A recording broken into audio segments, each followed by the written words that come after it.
USC suffered a really ugly loss to UCLA. And when you look at Lincoln Riley and you think about USC making the transition from the Pac-12 to the Big Ten, you got to be really concerned if you're a Trojans fan.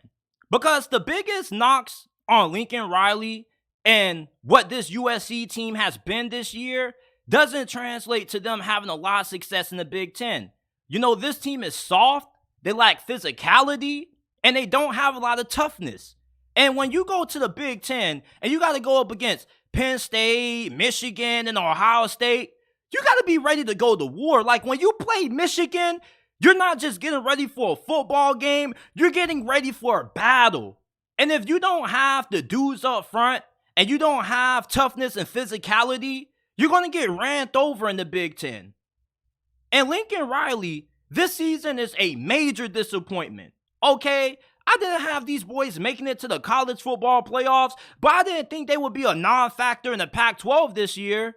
They got embarrassed by Utah. They got shredded by a pig farmer at quarterback. Then you lose to your rival. You lost to Washington. You had Caleb Williams crying, which ultimately led to you firing Alex Grinch. I mean, Lincoln Riley, this dude has to have the hottest seat in America in 2024. Now, I'm not going to go as far to say that you got to fire this dude right now, because this dude still is one of the best offensive minds in college football, and USC's offense is still amongst the best in the nation when they're playing at a high level, but there's an identity crisis with this program.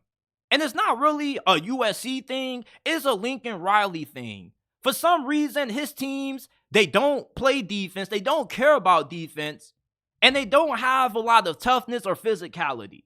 When it comes to the offensive line, I believe he's going to get that thing fixed. Because even when he was coaching at Oklahoma, they always had really good offensive lines, and they put a lot of talented players in the NFL back at his time when he was coaching for the Sooners. The offensive line, he can get that figured out. And he's going to have to get that figured out when he's going to the Big Ten and you're going against some of the most physical and biggest defensive lines in the nation. Penn State, they got a lot of NFL guys on their defensive line. Same thing with Michigan and Ohio State. USC, they gave up a lot to steal this dude from Oklahoma. And Oklahoma fans, they warned USC fans about this dude. And he comes from the Mike Leach coaching tree. And I love Mike Leach. RIP to him. I was really devastated when he passed because he was my favorite head coach of all time. I loved him. And the dudes that come under Mike Leach, their philosophy is all offense. We don't give a damn about defense. The only Mike Leach disciple that cares a little bit about defense and being physical is Josh Heupel at Tennessee. He's the only one that understands that when you're playing in the Big Ten or in the SEC, being air raid isn't going to be good enough to get you over the top. You got to be able to run the football. You got to have some big boys up front that can hold their own against some of the most imposing defensive lines in the nation. And you got to be able to play somewhat of a little bit of defense. Lincoln Riley doesn't need to have a top 10, top 15 defense to win it all. At best, all he needs is a top 50 defense. That's what Washington has. Oregon has a slightly better defense than Washington, but you don't need to have an elite offense and an elite defense to win it all. All you need is an offense that can score points and a defense that can get some key stops. USC, they could even get key stops this year. And coming into this season, I gave Alex Grinch the benefit of a doubt because of all the dudes that they acquired from the transfer portal, but it doesn't matter how talented of a team you have and how many 5- and 4-star players you have if you don't have good coaching. Lincoln Riley needs to go out there, do some really deep searching to find him a good defensive coordinator. Money isn't an issue for USC. They got deep pockets over there. It's Hollywood. It's Los Angeles, people. What do they call it? The city of sins? Well, the biggest sin that Lincoln Riley committed this year was allowing Alex Grinch to coach up this defense for another season. This is one of the worst defenses that I've ever seen a team like USC have. They got too much money and too much resources to allow this defense to be as bad as what it has been this season. And the fact that they lost to UCLA when Chip Kelly's job was pretty much on the line going into that game, USC was a 6.5-point favorite. Chip Kelly, it was reports leading up to that game that was going to be his last ever game as the head coach of UCLA football. And then all of a sudden, they get smacked in the mouth. Like UCLA, they bullied USC around for the whole entire game. All right, now USC's defense, they were able to get some stops, but it didn't really matter because the offense went flat. And I get tired of people trying to pin all of USC's losses on Caleb Williams. Caleb Williams doesn't play defense. Caleb Williams scored a touchdown that put USC up against Utah just for their defense to allow a pig farmer to put Utah in field goal range to go ahead and win that game. Against Washington, their defense couldn't get a stop to save their life. Lincoln Riley was looking at Alex Grinch like, bro, you got that play call sheet? Call something to get us off the field, man. What are you doing? We need to get the offense back out there. And he couldn't do that. Same thing against Oregon. It's like, Lincoln Riley, I still believe in this dude. This dude is still a really good head coach to me. He's a good recruiter and one of the greatest offensive minds that we've seen in the past decade in college football. For the people that are saying, oh, well, this dude got gifted Heisman Trophy winners at Oklahoma, that makes no sense to me. So you mean to tell me that Baker Mayfield was just gifted to Lincoln Riley and Baker Mayfield made Lincoln Riley? Like, Baker Mayfield, if I recall, was a walk-on from Texas Tech. And although he played pretty well there, he transferred to Oklahoma. And Lincoln Riley got that dude into the NFL as a first-round pick. Same thing with Kyler Murray. Even though Kyler Murray was probably the second most talented quarterback he ever had, every single quarterback that plays for Lincoln Riley gets drafted really high in the NFL. All his receivers get drafted pretty high as well, along with his offensive linemen and his running backs. It's like, you see, the problem with Lincoln Riley isn't offense. All he needs to do is improve that offensive line, which he is going to do.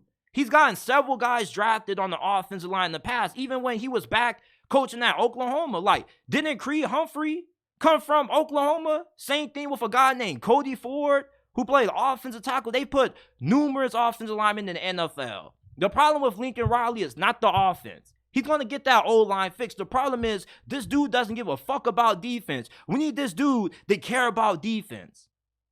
Defense wins championships, people. Yeah, you need a great offense to score.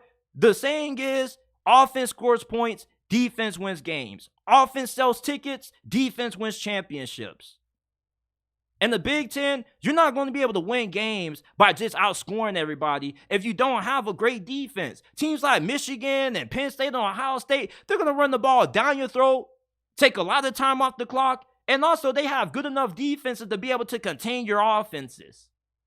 Lincoln Riley, this dude is definitely on the hot seat going into 2024. He has the hottest seat of any other head coach in America going into next year. Hotter than Mario Cristobal, hotter than Billy Napier, because you're at USC.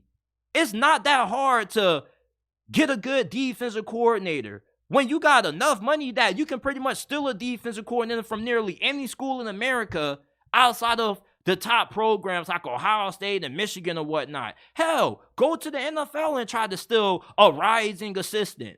Do something. Hell, try to steal the defensive coordinator from USC, Dan Lynn, the son of Anthony Lynn, a former head coach in the NFL. Like, UCLA, they're like $100 million and something in debt. The last time I read that article about them and the reason why they made the move to the Big Ten. So just go ahead and make Dan Lynn the highest paid defensive coordinator in college football and get that thing rolling, man.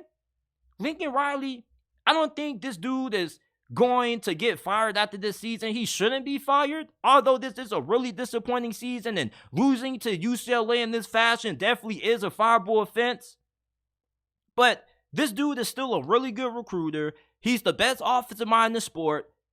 There's no reason to get rid of this dude. His biggest problem is the fact that he needs to get a better defensive coordinator and he needs to change the mentality of his program. Lincoln Riley is more built towards a finesse style of football. If he was coaching in the old school Big 12, which was all defense, well, all offense and no defense, he would be perfect. And he was perfect. But when you're making the transition to the Big Ten, against conferences that have a lot of talent and size and athleticism on defense, You got to be able to slow some of those guys down in your own right. You got to have a defense of your own that can rival Michigan and Ohio State and Penn State.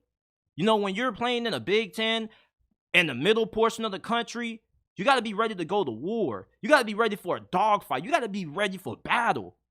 And Lincoln Riley, these USC teams that I've seen the last 2 years, they would get shredded by Michigan or Ohio State or Penn State. So next year, with the change in conference due to conference realignment, Lincoln Riley has to get that defense figured out. And he definitely should be on the hot seat because regardless of, you know, what the preseason expectations were, we mostly thought that the floor for USC, the worst case scenario for them was 9 wins. And a 9-win season would have been that bad. But to have only 7 wins and you potentially are going to be playing in the Sun Bowl or the Duke Mayo Bowl is embarrassing. USC is one of those programs that they should be playing in the biggest games and the biggest bowl games on the biggest stages. And the fact that they're going to be matched up against a G5 program or a low-end P5 program in a meaningless bowl game, well, I'm not going to call it meaningless because I enjoy bowl season, and I will watch whatever bowl game USC plays in because I'm just a diehard college football fan like that. But seeing USC in the Duke Mayo Bowl, the Sun Bowl, the Tony the Tiger Bowl, like the Pinstripe Bowl, hey, I go to FAU. Imagine if USC is playing in the Boca Raton Bowl. Oh my goodness, man. Like, Lincoln Riley, fix this defense, man. Please fix this defense. But without a doubt, this dude is on the hot